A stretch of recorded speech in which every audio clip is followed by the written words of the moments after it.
Welcome to a new edition of 2-Year-Olds in Training. I'm Harold Howe for the Harness Edge with Dr. Ian Moore at Bay Cairn Training Center. Ian, you back from Florida, nicely tanned. Everything looks good, except the weather. It's been a tough spring for you, but nobody's crying any tears, unfortunately. But we're looking at some 2-year-olds. You come back with a dozen, and we're looking at 8 of them today. Let's start off with Casimir Richie P. Now, this is a Casimir Farms bred, and as we both know, we lost Marie McConnell a week ago.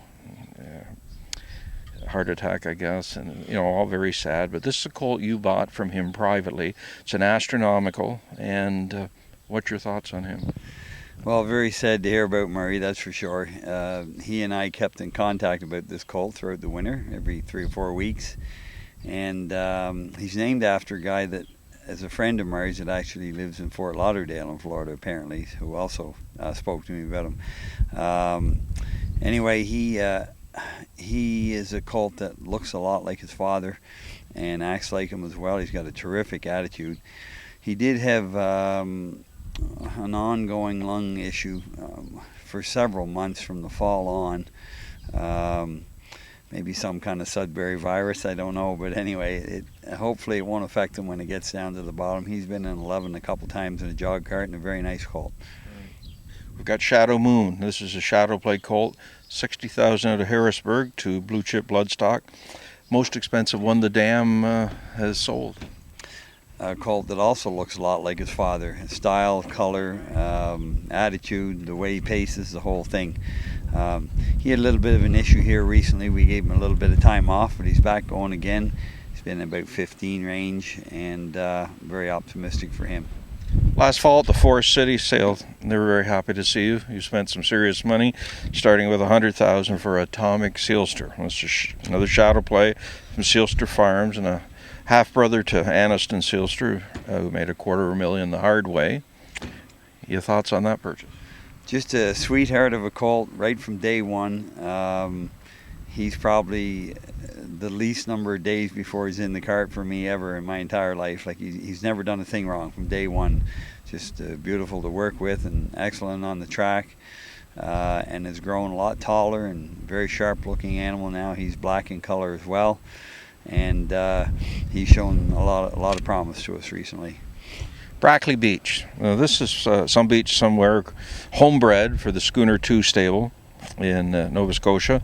Full brother to Melanie Beach, made $564,000. Now, you started out with him, and then he went to Brent McGrath in Florida, and when there was any hint of coldness up here, Brent sent him back to you, and where are we today? Well, we had him through about mid-January, I guess, and he came from View Carey Farm, but wasn't on a walker. He was not in the shape that most of the other colts were that we bought at the sales, and it took a little while to get him in shape, but he's progressed very, very nicely, and Brent had him in South Florida for a couple of months then, and turned him out for a couple of weeks in Carolina. He's actually been in 2.7 in South Florida in a bike, and he's developed into a really nice looking animal, and very sharp on the track. You just speak to him now and away he goes, so he looks good too. Back at the Forest City sale, your second expensive one at $110,000 was Percy Blue Chip, a filly named Percy, which I just still can't get over. Shadow Play, half sister to Kenneth J, and made $1.6 million, and Arthur Blue Chip and Blue Chip Bloodstock bred. Story on this filly? Well, we had to buy her. Arthur was a pretty nice horse for us. In fact, he may have been the best horse I ever had, but due to some unfortunate circumstances early in his 3-year-old season, he was unable to show us what he had there. But this filly, who is named Percy, and by the way, Dr. Percy in Montreal is the one that put Serge Savard's knee back together a couple times for him to resume and continue his hockey career back in the early 70s. And Serge is a partner on her. We have several partners on her, and she's been a sweetheart as well. Just ask her where you want to go and she'll go there, and paces a lot like her brother Arthur. So we have 3 nice fillies actually, and she's one of them. Lady Everlong, another Shadow Play. Jeff Gillis and Craig Turner bred this filly. It sold for $29,000 at the Canadian yearling sale. Mother had a lot of step, record of 52 and a bit, but hasn't produced yet.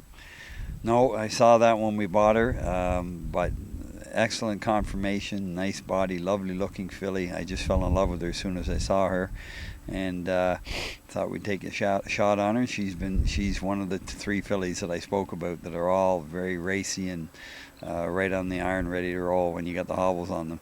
She did get a little bit hot on me in the last 4 weeks maybe, and I've been trying to settle her. I had her on the trail here at Bay Cairn today, and I even had her trotting out there. So she's pretty sensible, so I think she'll come around. And I couldn't believe this when I was getting the list. We've got a trotter in here. You're not a trotting guy. But anyway, Max Credit Card. Credit winner, $16,000 out of Lexington. Time Off Farms bred this fellow. The mother, she won a $400,000 herself and has a bit of production to her. What's the story here? Nice trotter. He's very slim, and he was kind of weak when we got him as well, and he sort of stayed that way. He's never really muscled up. He's an okay eater, but not the way I'd like to have him. But he's got a great attitude as well. I was going all along with not much on him, and we did add hobbles recently. He trained out here yesterday in 10 and a bit over the half-mile track. A lot of the New York Sires, as you know, are half-mile tracks, so I like him, and I've had a lot of fun with him. President Blue Chip, a rock and roll heaven colt, $25,000 out of Harrisburg from Blue Chip Farms. The mother's had a couple $100,000 winners, but the big thing is she's a full sister to Bettor's Delight. Yeah, he was small, and Blue Chip and their veterinarian, Dr. Herbie Burns, and Steve Demneter consigned him to Harrisburg sale. They didn't get what they thought they would get for him, so I bought a piece of him, and we've had him all winter.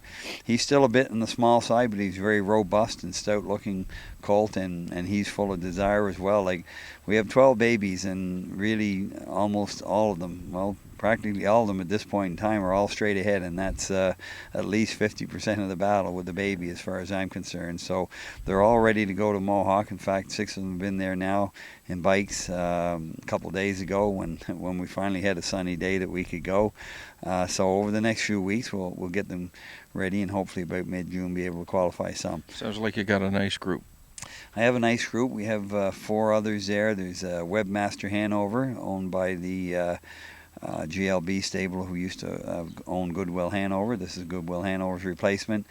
He's a Sun Beach colt, and he's come a long way over the winter months, and he trained in 2.7 in a bike a couple of days ago at Mohawk. Very good. We've got 2 horses for the Mackenzies, Jim and Wilma. One of them's called Jan, a rock and roll heaven filly, big, strong filly. She's one of the 3 fillies I spoke of that all finish heads apart at the wire every time we train them, all winter long.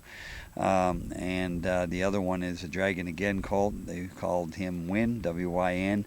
We had a little trouble with him initially as far as his attitude, but now he's come along great. He trained in 210 here yesterday as well over the farm track. Okay. And your last one in your group? The last one in the group is actually Camlock, owned by Jeffrey Snyder, out of a sister to Michelle's Jackpot. I had a Camlock in 1996, the first crop of Camlocks, who went on and made 300,000. So it's kind of nice to have one in Camlock's last crop as well. He's a homebred, and he was a bit clumsy and awkward at the start, but he's come around. He trained in 2.9 out here yesterday, so he's looking good as well. Well, Ian, I hope you can get warm in this godforsaken climate, and thanks for your time. Thank you very much. Harold Howe with Dr. Ian Moore, 2-year-olds in training.